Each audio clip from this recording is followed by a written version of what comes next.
வணக்கம். வாழ்க வளமுடன். வாழ்க வையகம். வையத்து மாந்தர் அனைவரும் வாழ்வாங்கு வாழ வேண்டும். வளமாக, நலமாக, ஆரோக்கியமாக இருக்கணும்னு அப்படின்னு வாழ்த்துறோங்க. இந்த மடப்பள்ளியில இந்த குழந்தைகள் வந்து பார்த்தாங்கல்ல, அப்ப நீங்க அந்த அந்த குழந்தைகள பார்த்து அந்த பாகுகன் என்ன சொல்றான்? சும்மா இருக்க வேண்டியது தானே! அவன் என்ன சொல்றான்? "என்னதான் இருந்தாலும் உங்களெல்லாம் அப்படி விட்டுட்டு ஒரு அப்பா இல்ல? உங்க அம்மாவெல்லாம் அப்படி விட்டுட்டு போயிருக்க கூடாதுல்ல. அப்புறம் அவன் என்ன அப்பா?" அப்படின்னு சொன்ன உடனவே, அந்த நளமகாராஜனுடைய அந்த பையன் இருக்கானே, அவன் சொன்னான், "அத பார்! நீ சமையல்காரன். அதான் இந்த மாதிரி பேசுற. உனக்கு என்ன வேலையோ அத பாரு. உனக்கு எங்க அப்பாவ பத்தி தெரியுமா?" அப்படின்னு கேட்பான். அவன் சொன்னான், "தெரியாது. என்ன உங்க அப்பாவ பத்தி?" அவனுக்கு சந்தோஷமா இருக்கு. தன் குழந்தைகள் தன்னை பத்தி சொல்றான்னுட்டு யாருன்னு தெரியாது. இத்தனையும் தமயந்தி அங்க நின்னுகிட்டு பார்த்துக்கிட்டு இருக்கா. ஒளிஞ்சு நின்னு பார்த்துட்டு இருக்கா. அப்ப இந்த பையன் சொல்றான், "நீ சமையல்காரன் தானே! உன் புத்திய நீ காட்டிட்ட. என்னுடைய தந்தை யார் தெரியுமா? நிடத நாட்டு மன்னன் நளன். எப்பேர்ப்பட்ட ராஜா! எல்லா ராஜாக்களும் வந்து அவருடைய காலடியில் விழுந்து வணங்கி, அந்த கிரீடத்தில் உள்ள மாணிக்கத்தின் அழுத்தி, அழுத்தி அவருடைய கால்களில் தழும்பு இருக்கும். பார்த்துக்கோ. ஒரு ராஜா, 2 ராஜா இல்ல. பூலோகத்துல இருக்கிற அத்தனை ராஜாக்கள வந்து எங்க அப்பா கால்ல விழுந்து, அ அப்படி வணங்குவார்கள். அதனால கால் பூரா அப்படியே மணிமணியோட தழும்பெல்லாம் இருக்கும். அவர போய் நீ இந்த மாரி குழந்தையெல்லாம் விட்டுட்டு காட்டுல ஓடி போயிட்டாருன்லாம் சொல்றியே! அப்படின்ன பொழுது அப்பதான் அவன் அழுவான். இந்த பாரு இதுதான் விதி.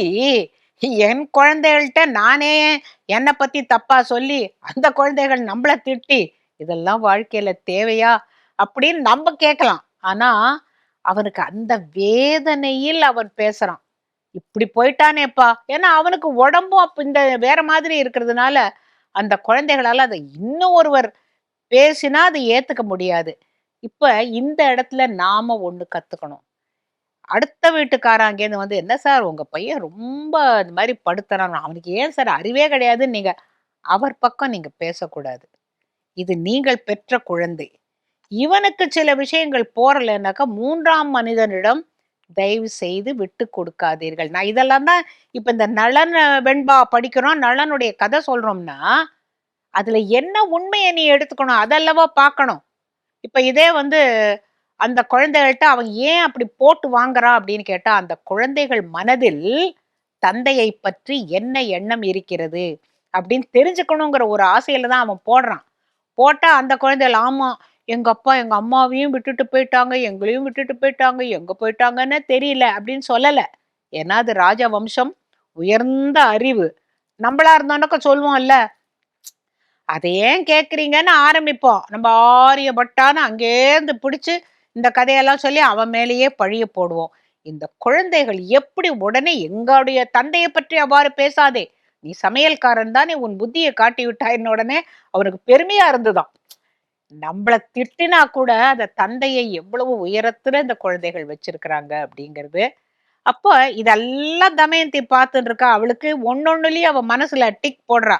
ஏய், இவன் வேகமா தேர் ஓட்டுனான்ன போது எனக்கு ஒரு சந்தேகம். அங்க கூட்டத்துல அந்த அந்தணன் கிட்ட வந்து, "ஏய் அது அவன் தப்பு இல்ல. அவன் மனைவி மீது வைத்த அன்பு எள்ளளவும் குறையவில்லை. வந்து என்ன நீ அப்படியெல்லாம் பேசாத. அது விதிவசாத் அவ்வாறு நடந்தது." அப்படின்னு சொன்னானே. அப்போ ஒரு டிக்கு போட்டேன். இப்போ ஒரு டிக்கு. இப்ப இந்த குழந்தைகளை பார்த்ததும் அழறான். அதுக்கு ஒரு டிக்கு. நன்னா சமைக்கிறான். தவிர தீயெல்லாம் தன்னால வருது. தண்ணி தன்னால வருது.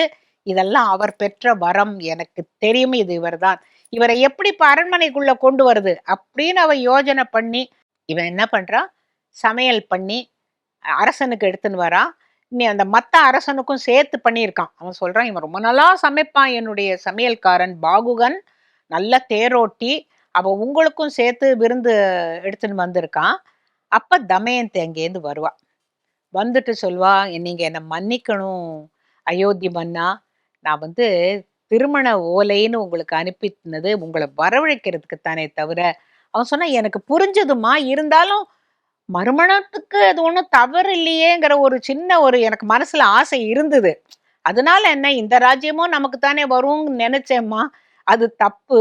சரி இப்ப நீ எதுக்காக என்ன இங்க வரவழைச்சேன்னா, நான் உங்கள வரவழைக்கிறதுக்காக இல்ல. உங்களோட ஒருவன் இருக்கிறானே, ஏதோ இப்ப இந்த சாப்பாடு கொண்டு வந்திருக்கிறானே, அவன் யார் என்று கேளுங்கள், எனக்கு தெரியணும் அப்படின்ன பொழுது நாங்க வந்து கேட்கக்கூடாது. ஏன்னா அவன் உங்களுடைய ஆளு இல்லையா? உடனே அயோத்தி மன்னன் சொன்னானாம், பாகுகா உனக்கு பின்னால ஒரு கதை இருக்கா?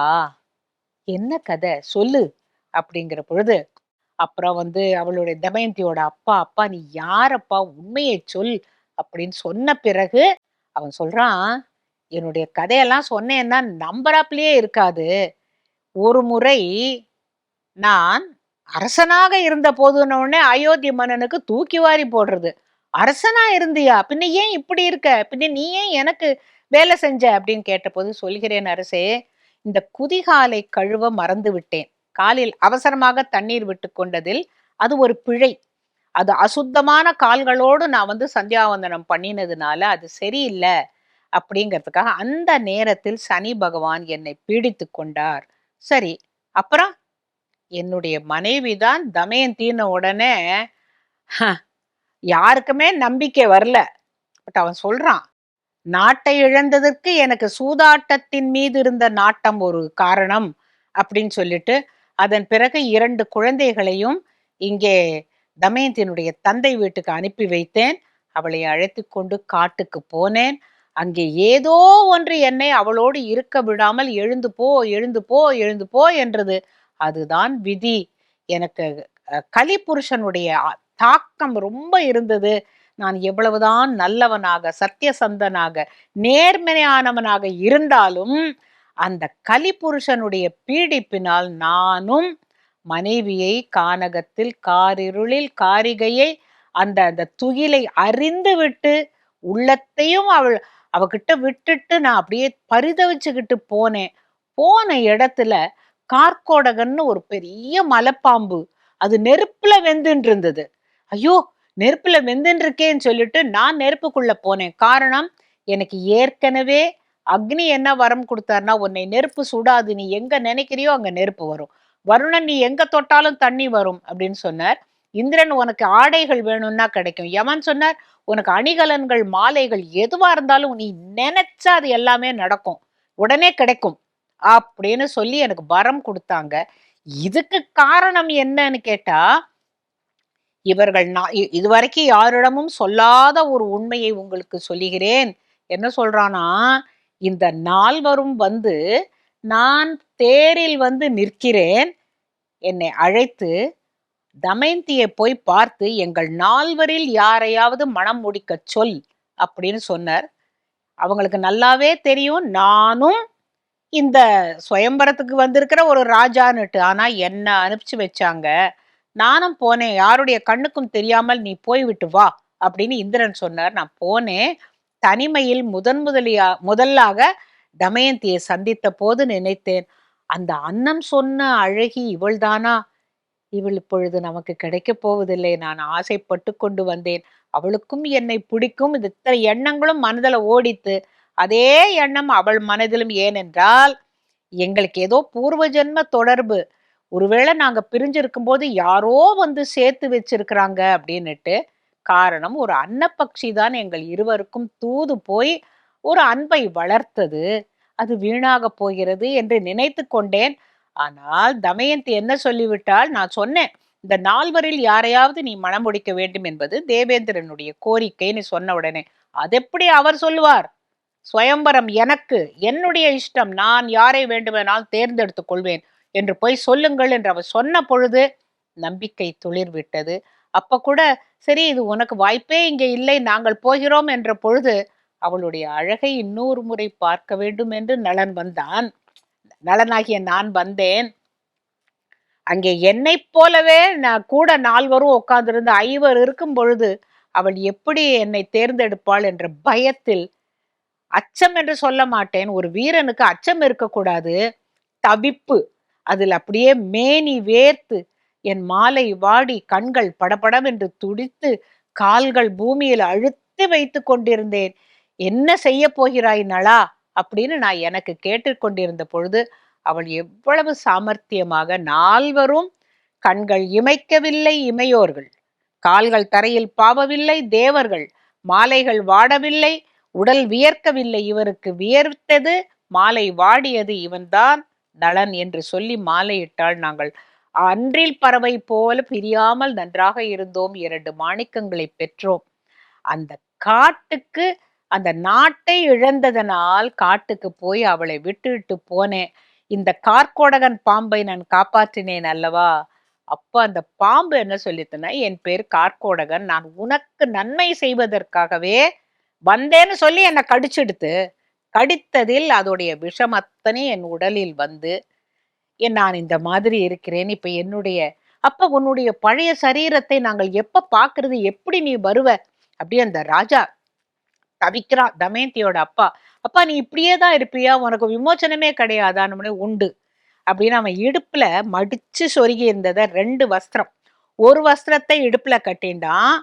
இன்னொரு வஸ்திரத்தை மேல போத்தின்ற உடனேவே அவனுடைய பழைய உரு வந்தது. இது எல்லாமே அந்த நேரத்தில் கலிபுருஷன் அந்த 7.5 சனியனும் நீங்கிற நேரம் வந்த பொழுது எல்லாம் எப்படி கூடி வருது பாருங்க.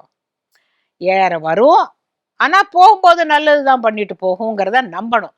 அப்ப தமயந்தி அவர் கால்ல விழுந்து கதறி கதறி அழுவா. நான் எவ்வளவு தவிச்சிருப்பேன் அப்படிங்கிற. அம்மா நீ மட்டும் தவிக்கல, நான் உன்னை விட்டுட்டு போகும்போது நான் எவ்வளவு தவிச்சிருப்பேன், இந்த பாம்பு கடிச்ச போது நான் எவ்வளவு தவிச்சிருப்பேன்.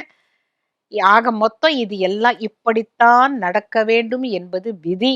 அதுவும் கலிபுருஷன் பிடிச்சான்னா அவன் லேசில விடமாட்டான். அதே நேரத்துல பூராவும் எனக்கு கெடுதல் நடக்கல. அத பாத்தியா? இப்போ உன்னை வந்து காப்பாத்துறதுக்கு நீ ஏன் சேதி நாட்டுக்கு ஓடின? அங்க ஓடினா அந்த ராணியனை எப்படி உனக்கு தாய்முறை? அவ திருப்பி உங்க அப்பா வீட்டுக்கு அனுப்பிச்சு வச்சா லேசில நடக்குமா? நீ அங்கேயே வேலைக்காரியா இருந்தா நான் உன்னை எப்படி கண்டுபிடிச்சிருப்பேன்? அதே போல நான் அயோத்தி மன்னன் கிட்ட ஏன் போனேன்? அவர்கிட்ட ஏன் சூதாட்டம் ஆடி நான் கெட்டிக்காரன்கிறத காட்டினேன்? சமையல்காரனா இருந்தேன். உனக்கு ஏன் மறுமணம் என்று அவருக்கு ஓலை வர வேண்டும்? நான் ஏன் தேர் ஓட்டி கொண்டு வர வேண்டும்? நான் ஏன் சமைக்க வேண்டும்? என் குழந்தைகளை பார்த்த போதுதான் நான் நினைத்தேன், ஐயோ இப்படி ஒரு சரீரத்தில் என் குழந்தைகளுக்கு என்னை அடையாளம் தெரியலையே. நான் ரொம்ப வருத்தப்பட்டேன். அப்பதான் என் மனசு ரொம்ப நெகிழ்ந்து போச்சு. ச்சே, இப்படியா ஒருத்தனுக்கு வாழ்க்கையில இவ்வளவு வருத்தமும் இவ்வளவு துன்பங்களுமா வரும்னு நினைச்சேன். ஆனா நல்ல வேளையாக நீ இதெல்லாத்தையும் பார்த்து உங்க அப்பாட்ட உண்மையை சொல்லி என்னை இங்க கூப்பிட்டு நான் அவருடைய சாப்பாடு எடுத்துட்டு வந்ததுனாலதான் இங்க வந்தேன். இல்லாட்டா நான் எங்கேயோ மடப்பள்ளியில இருந்திருப்பேன் இல்லையா? எல்லாமே நன்மைக்குத்தான் என்று சொன்ன பொழுது தமயந்தி அழ, இவன் அழ, எல்லாரும் அழ. அந்த குழந்தைகளுக்கு அப்பான்னு அப்பதான் போய் கட்டிண்டாங்களாம். ஆக மொத்தம் இந்த 7.5 சனி 7.5 ஆண்டுகள் அவனை போட்டு பாடாக படுத்தி, முதல்ல முன்பாதி நடு பின்னாலம்பாங்க. இவன் கதையில எல்லாமே ஒரே வேதனை தான். அதுல நல்லதெல்லாமும் நடந்திருக்கு இல்லையா? ஆக மொத்தம் அப்புறம் அயோத்தி மன்னன் சொன்னானாம், ஏதோ ஓலை வந்ததே என்பதற்காக வந்தேன். இது ஒரு நல்ல காரியத்திற்கு நான் காரணமாக இருக்க வேண்டும் என்பது இறைவனுடைய இச்சை. அதனால்தான் நான் வந்து இதில் கலந்துக்கிறதுக்காகத்தான் அவன் தேரோட்டி வர. இதெல்லாமே இறைவனுடைய செயல்.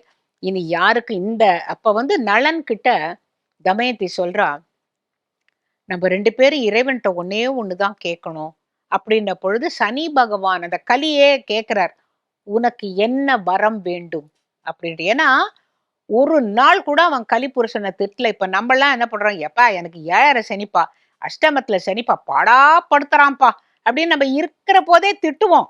நம்ம திட்டினா அவருக்கு போய் கேட்குமான்னு நம்ம நினைக்கிறோம். அவர் எல்லாம் கணக்கு வச்சுப்பார் நான் நினைக்கிறேன். அவருக்கு வந்து கேட்ட உடனேவே, உன்னை போல பொறுமைசாலி பார்க்கவே முடியாது. நான் படாத பாடு படுத்தியும் நீ ஒரு நாள் கூட நீ என்னை நோகவே இல்லை. எனக்கு நேரம் சரியே இல்லை, சனியன் தான் பிடிச்சுக்கிட்டான்லாம் சொல்லல.